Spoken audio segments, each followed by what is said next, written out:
আজকের রেসিপি হলো নিরামিষ আলুর পুরভরা পাঁপড়ের তরকারি। এই তরকারিটা কিন্তু খেতে অসাধারণ লাগে। আমি কিভাবে বানালাম আপনারা প্রথম থেকে শেষ অবধি ভিডিওটা দেখতে থাকুন। নমস্কার বন্ধুরা, সবাইকে স্বাগত জানিয়ে আজকে আমি ভিডিও শুরু করছি। আজ আমি বানাবো নিরামিষ আলুর পুরভরা পাঁপড়ের রেসিপি। তাই জন্য দেখুন, প্রথমে আমি 3টা আলু সিদ্ধ করে নিয়েছি, আর এখানে আমি গোল গোল পাঁপড় নিয়েছি, আর এদিকে মশলা নিয়েছি দেখুন, কাজু বাদাম, পোস্ত, আদা, টমেটো আর নারকেলকে আমি বেটে নিয়েছি। প্রথমে আমি পাঁপড়গুলো একটু আমি জলে ভিজে রেখে দেব নরম করার জন্য, আর এদিকে আমি আলুগুলোকে ছাল ছাড়িয়ে মেখে নেব। আলুটাকে ভালো করে ছাল তুলে নিয়েছি। এবারে এর মধ্যে কিছু গুঁড়ো মশলা আমি দিয়ে দেবো। লঙ্কা গুঁড়ো, পরিমাণ মতো নুন, গরম মশলা গুঁড়ো, হলুদ গুঁড়ো আর জিরে গুঁড়ো, আর দেব বেটে রাখা নারকেল। ভালো করে আমি এটা মেখে নেব। এইবারে পাঁপড়ের মধ্যে আমি পুরটা ভরে নেব। দেখুন, এইভাবে দু সাইডে এইভাবে মুড়বো আমি।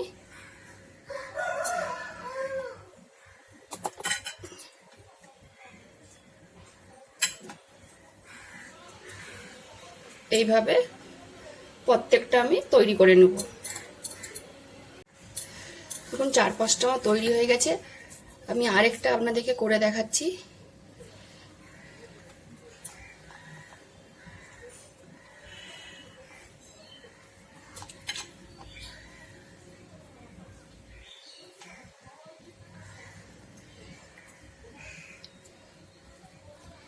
এইভাবে বাকিগুলো আমি তৈরি করে নেব।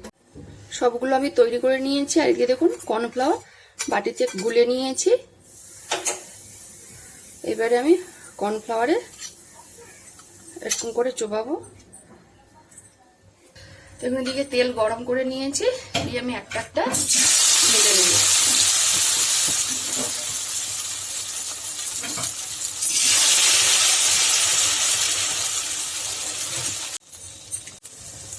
এই দেখুন, আরেক পাশ আমি লউটে দিচ্ছি। এক পাশ সুন্দর লাল হয়ে ভাজা হয়ে গেছে। এভাবে প্রত্যেকটা আমি ভেজে তুলে নেব। সব ভেজে আমি তুলে নিয়েছি। এবারে ওই তেলে আলুগুলো ভেজে নেব আমি। আলুটার মধ্যে আমি সামান্য একটু হলুদ গুঁড়ো আর একটু নুন দিয়ে দেবো। সরষার তেল দিয়ে দিয়েছি। তেলের মধ্যে ফোড়নে দিব গোটা গরম মশলা, শুকনো লঙ্কা, তেজপাতা আর গোটা জিরে।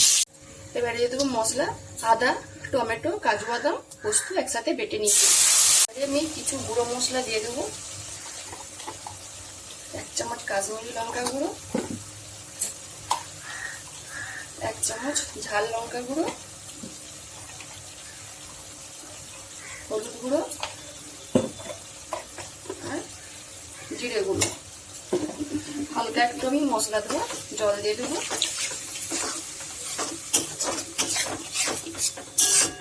আর ভেজে রাখা আলুটাও দিয়ে দেবো। মশলাটা ভালো করে আমার কষানো হয়ে গেছে।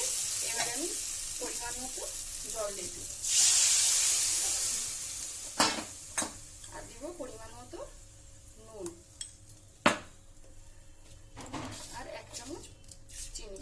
ভালো করে আমি ঝোলটা ফুটে নিয়েছি। আমার আলু সব সিদ্ধ হয়ে গেছে। এবারে ভেজে রাখা আলুর পুরভরা পাঁপড় সব দিয়ে দিব, আর দিয়ে দেব গরম মশলা গুঁড়ো, 1 চামচ মতো ঘি। আর আমি বেশিক্ষণ ফুটাবো না। এবারে আমি গ্যাসটা অফ করে নামিয়ে নেব। তরকারিটা আমি জায়গাতে ঢেলে নিয়েছি, আর আমি একটু ঝোল ঝোল রেখেছি। আপনারা শুকনো শুকনো করে নিতে পারেন। আর দেখলেন তো বন্ধুরা, নিরামিষ আলুর পুরভরা পাঁপড়ের রেসিপিটা আমি কিভাবে বানালাম। যদি এই রেসিপিটা ভালো লেগে থাকে তাহলে অবশ্যই একবার বাড়িতে বানিয়ে খাবেন, আর আমাকে কমেন্টে জানাবেন। যেসব বন্ধুরা ইউটিউব চ্যানেল থেকে দেখছেন তারা সাবস্ক্রাইব করে দিবেন, আর যারা ফেসবুক থেকে দেখছেন তারা ফলো করে দিবেন। সবাই ভালো থাকুন, সুস্থ থাকুন।